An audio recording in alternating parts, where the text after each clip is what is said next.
Hello everyone, welcome back to my channel. My name is Anu, I'm a holistic mindset and life coach, and I'm here to remind you that you can be, do and have anything that you want. I offer one-on-one coaching, I do individual calls, and I also offer a package of 28 days, which includes 2 calls per week and daily exercises for 28 days.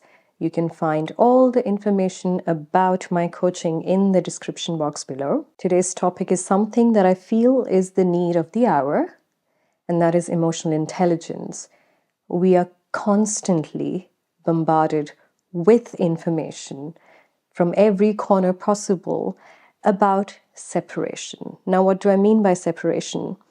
We have learned to categorize people. We have the good people, we have the bad people. We have the ones who oppress others, the ones who are being oppressed in the other category. We have the kind people who just give and suffer, and the bad people who just take and seem to be thriving. I can't change the internet overnight. I can't change the information that's out there on separation, on dividing, on judging people. But what I can do is I can help you find your own peace amidst this chaos of all the information that we're surrounded with. And understanding emotional intelligence is the key factor to your own happiness and your success and your peace. So we have 5 steps that we're going to go through. And the first step is self-awareness. Now, what is self-awareness? Being aware of who are you. Who are you truly in your core, in your essence? And this is something that I have covered in depth in my previous video. Perhaps I would recommend once you've done watching this video and you still have some questions about self-awareness, then you can please go ahead and watch that video as well. It will be very helpful. Self-awareness is your inner reflection. It is the capacity to observe your thoughts, to observe your emotions, to observe your feelings, your mindset, your patterns. That is self-awareness. I am aware of all of these aspects in me, my thoughts, my feelings, my emotions. Once you do this, you reveal your true self, your inner self, your higher self, whatever you want to call it, who you truly are. You experience something that lies beyond your ego self. Some people do it through prayers, some people do it through meditation, some people do it through journaling. You have different ways to get back to it. For me, it's more of reflection. When I reflect, when I can pause and reflect, I become aware of myself. So all these avenues that lead you back to the realization of who you truly are is the first step of emotional intelligence, being self-aware. The next step is self-regulation. I like to call this playing the game of life. Now we are aware of who we truly are, but we have to go on with our life. We have to participate in the world, in family matters, in social matters, in personal matters, whichever condition. We have triggers, we have circumstances, we have different things thrown at us. So self-regulation is how in this game called life, you can still maintain your composure. How you can implement mindfulness in your daily life. This is where you train yourself to be more present, living in the now. This right here, right now is my concern, is where I put my awareness, is where I put my attention. That is self-regulation. So yes, you can be self-aware through meditation, journaling, reflection, whatever you want to do, however, whichever way you want to take to be aware of yourself. Abandon society, go to Mount Everest and realize who you are, have your epiphany there or have it in your kitchen, doesn't matter. But when you come back to life, when you come back to society, where does that go? Because we start reacting. So self-regulation is when, okay, I am aware, my hook is my true self. My hook is my truth of who I truly am. But when I participate in the game of life, and I have my triggers, I have my emotions, and I have my patterns show up, that's what I go back to my true self. Being mindful, being present, asking the right questions. From which place am I operating in a given trigger right now in my daily waking life, in my 3D experience? Am I operating from my ego self, or am I operating from my true self? Because once you are aware of your true self, you already know what I'm referring to. This trigger or this behavior or this circumstance, which is external to me, something that I am experiencing, does this remind me of something from the past? Has this happened to me before? Or has a similar situation happened to me before? So you automatically know it's a pattern.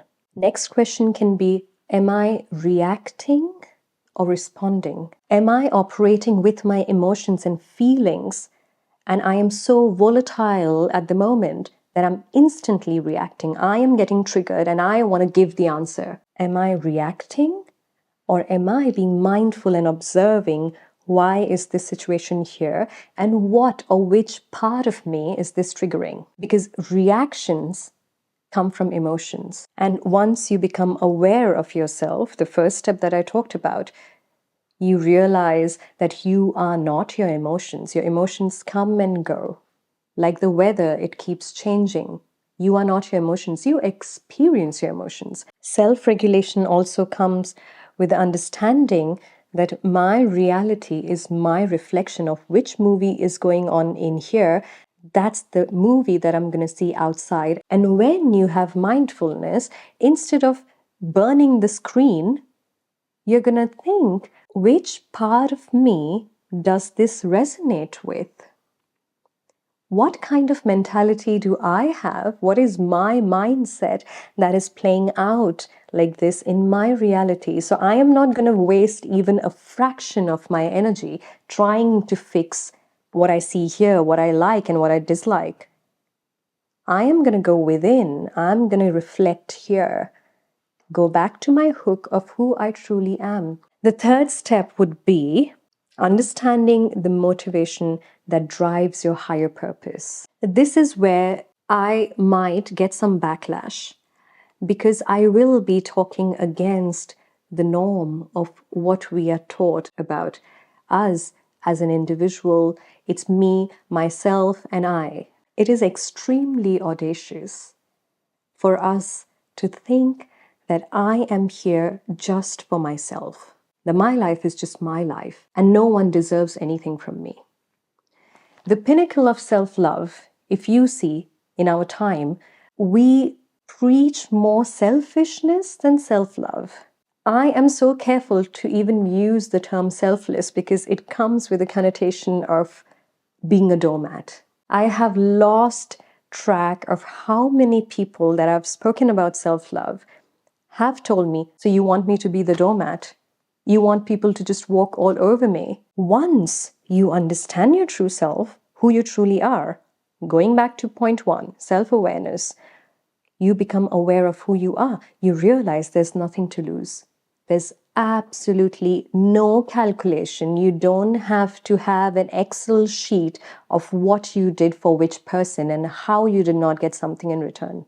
Us existing here on this planet, on this plane, on this earth, dividing ourselves, having huge walls around me because my life is just my life. That is privilege gone to seed. How dare we think that I am here just to experience my things? My things don't belong to me. If we observe nature, it's open, it's for everyone, it's for everything. There's codependency, another term which is very triggering, codependency. Oh, no, we cannot be codependent because we misunderstand basic things and we suffer. Where's my happiness? Where's my peace? My self-love is now a prime example of arrogance. That's not what self-love is. Self-love is not, I am so much better than you. No. Self-love is I understand what loving myself means and I see that love reflected around everyone. Dissolving this illusion of separation. Your motivation driven by your higher purpose, should be something for the society. If you've done anything for the world outside of you, your main intention, your motivation behind that should be selfless. It's an act that you carry forward because you are actually doing yourself a favor. You belonging to this entire orchestration called Earth, universe, whatever you want to call it. I am a part of that. So it is somehow my duty to take care of it. Why do you think relationships fall apart these days? Because we are more focused on dividing. What are you bringing to the table and what am I bringing to the table? A relationship should be, I don't care what you bring, I'm going to give my 100%. Because that's your commitment. And again, another word causes trigger, commitment. Look at the nature around you. What is the purpose of the tree, or the birds, or the bees, and the insects, and the animals, and the clouds, and the rain, and the snow? What is its purpose? Everything that you see in nature has its own purpose, participates in this divine orchestration, is somehow helping you. What is the purpose of a flower? And before you come with an example of wasps and electric eels, ask yourself, how many times have you been stung by a bee or a wasp, or struck by an electric eel? Do you have more experiences of the gentleness of nature or the harshness of it? Even your harsh summer days comes with a cold breeze now and then, comes with a shower to cool it down. Even your coldest winter comes with the promise of spring. Nature itself is there for us. Are we there for nature? And when I say nature, I don't mean just the trees and the mountains and everything, but also the human beings around you. What would happen if every time we went under a tree shade and it struck us with lightning? Every time. Because the tree would say, my shade, I'm not sharing it with you. What are you giving me in return? There's no barter. The purpose of nature is just to be. Are we just being? Learn from nature because you are a part of it. I don't care if you feel like you are some king sitting on a throne. You still belong to that nature. Your trials and tribulations should soften you. They should not make you hard. Everything should be a form of reflection. But we cannot do that because we don't have the capacity. We do not want to sit still and close my eyes for 10 minutes without any distractions. This is basic. If we cannot do that, can you understand the gravity of that situation? The price that we pay for going with the flow with social media, and I want to watch one series on Netflix after the other. Please have your sorts of entertainments, of course. Please do it. I have my vices as well. But what shifts me outside that stupor? What brings me outside that 3D reality-based rut that goes nonstop is my hook, my self-awareness of who am I? Okay, I've sat and I've marinated in my emotions for 5 hours. I watched a sad movie or a happy movie or a criminal series or whatever, and I got carried into the characters. And now I question everyone around me. That's also my responsibility. How do I come out of it? What are your values? What are your principles? What are your ethics? What is your purpose? Why are you here? Why are you here as a human being? I'm not here to live and die just protecting my little shell called Anu. I'm not here to do that. I am put in a society. We are social beings. We belong to clans or groups or families or cultures or whatever, but we all are united. Where is the sense of helping each other without counting the pros and cons and my profit and loss? At first, it can be difficult to understand. I get it, because we have been conditioned to our core when it comes to helping. Yes, I need to help myself first before I can help somebody else in case of survival. But if you have that as a constant narrative that you only ever think of yourself, and you can disregard any person's emotions or needs outside of you, In survival, you can do it. You know, it's like on the aeroplane, they say, right? You put on your mask first before you help somebody else. I completely agree. But we're talking about survival. And if that is your narrative, understand how much in survival are you living where you spend 24 hours just protecting yourself. If I want to do something for the society or for people, I do not expect anything in return. I don't know what is the outcome. I just do it because I want to do it. I feel like doing it. The biggest form of charity is being kind to the people around you. When I say charity, I don't mean go empty your bank. I mean, as a person, what difference are you bringing to the society? What difference are you bringing to your family, to the strangers you meet in the tram or the train or the street? You don't have to go distributing money. Are you being kind? Are you being generous? Are you greeting them with an open heart? Are you welcoming them in your heart? Are you smiling at them even if they look angry? A simple gesture of kindness, operating with the motivation of a higher purpose. The higher purpose is my values, my principles, my ethics, that I am not here just for myself. I am a part of the society that I need to serve. There we go, another word. To serve also comes with a bad association to it. I'm not asking you to meditate for 5 hours, get up at 4 in the morning, little pauses during the day, understanding who you truly are, understanding your emotions, your thought patterns, and everything. And once we have fixed that, how can I be of help to other people? So that is your motivation driven by a higher purpose. Because we all, each and every one of us have a higher purpose in this lifetime. The fourth step is empathy for emotional intelligence. This has to be my favorite topic that I love talking about. What is the difference between me and a beggar on the street? I can feel sorry for that person. I can think of the life that person might be living and whatnot. That's sympathy. I sympathize with that person. Empathy is the place where you realize what separates the two of us. The lifestyle, the bank balance, the housing situation, the family situation.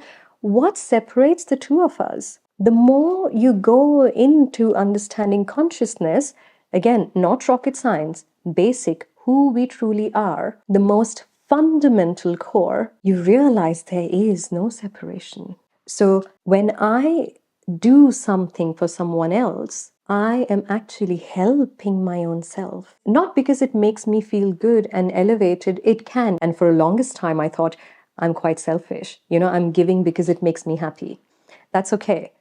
But when you come from the place of empathy, it's an act of service to the world because you are doing a favor to yourself. So giving something, donating something, just to prove that I'm a very generous person, I'm a philanthropist. It's your choice, but think of the intention behind it. We all belong to that same consciousness, that one consciousness who is having streamed into different forms, different people, is experiencing itself. So when you start seeing parts of yourself in the other person, when you start recognizing parts of you in the other person, you understand that we all are one. We all are the same. And I know it is very tangible in 3D life, feels different. That's the illusion of separation. As much as it can be repulsive, the people that we hate, still the same, still the one. We still are one because we all are interconnected, belonging to that one consciousness. We have shed more blood in the name of religion than anything else. And especially I get to talk about it because I come from India.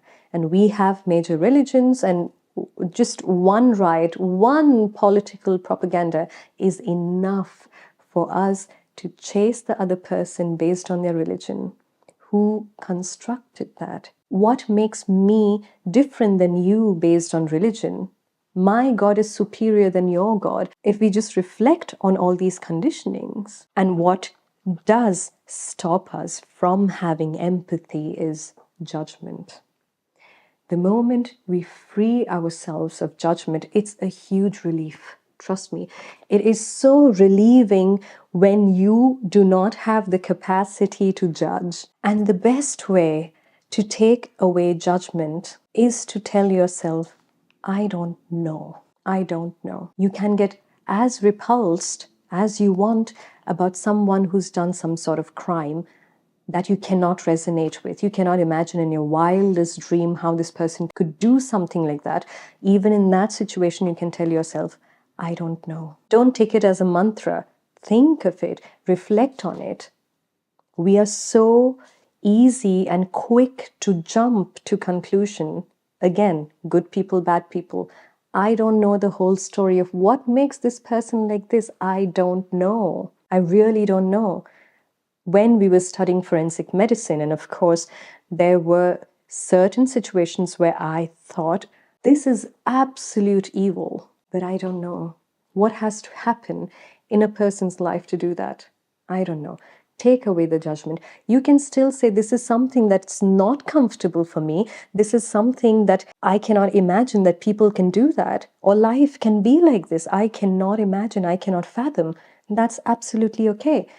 But to judge, that's not our job. We are not here to do this because I have not lived that person's life. So I cannot tell you why this person is the way this person is. I have no knowledge. Yes, it can hurt. It can feel offensive. My wound is not my fault. But yes, my healing is my responsibility. And this is something, I think that was by Dennis Frogman, something that I just paraphrased. That's the analogy that we need to live with. Yes, certain people hurt us, trigger us, whatever. Why are we spending lifetime chasing after that person in our mind, holding that person in our mental prison of how evil this person is? Look, you've taught me a lesson I'm never going to forget my entire life. I'm never going to trust anyone again. Who's losing out? And the final step, emotional transcendence. Emotional transcendence is when you rise above your emotions. With self-awareness, you understand, I am not my emotions.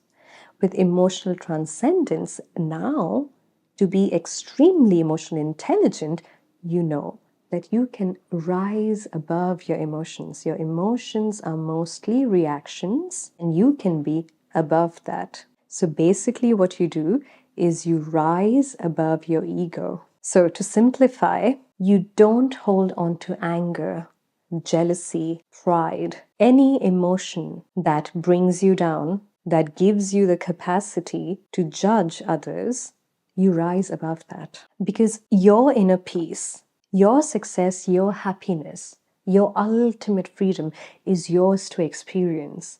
And I truly wish that for each and every one of us to have a glimpse of that peace, to have a glimpse of that quiet stillness that's everlasting. When I had a glimpse of that inner state, that inner tranquility, I got the glimpse of a lifetime, the kind of peace and happiness I had never experienced, ever in this existence. I had not had that utmost, the pinnacle of peace that I experienced once I became aware of myself. So imagine all of us living through stress and all the depressions and anger and whatnot. If we get a glimpse of that peace, that's the closest to heaven I can ever imagine.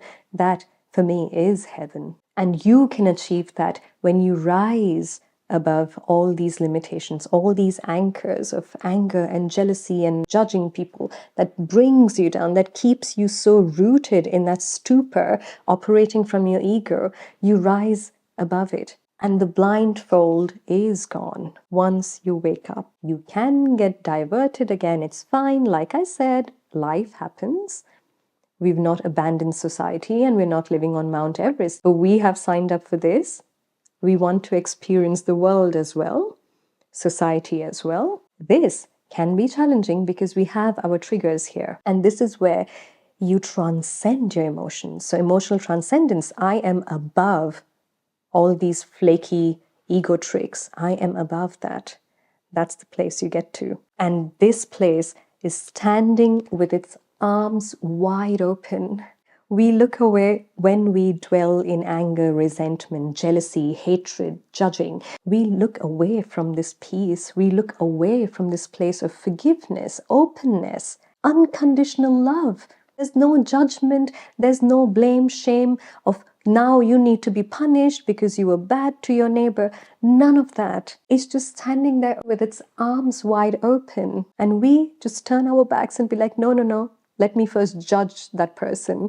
Let me first prove that I was right and this person was wrong. So those are the 5 steps to emotional intelligence. I'm sorry if this video has been a bit too long, but I wanted to go step by step so that I could simplify emotional intelligence in the best way possible. And yes, let's bring back peace. Let's bring back understanding and empathy. You're not being a doormat. Understand that giving is your nature. That's the video for today. I thank you so much for giving me your precious time. And if you're new to my channel, please don't forget to subscribe, like the video. I would love to see you guys around. I'm sending you lots of love. Until next Friday. Bye.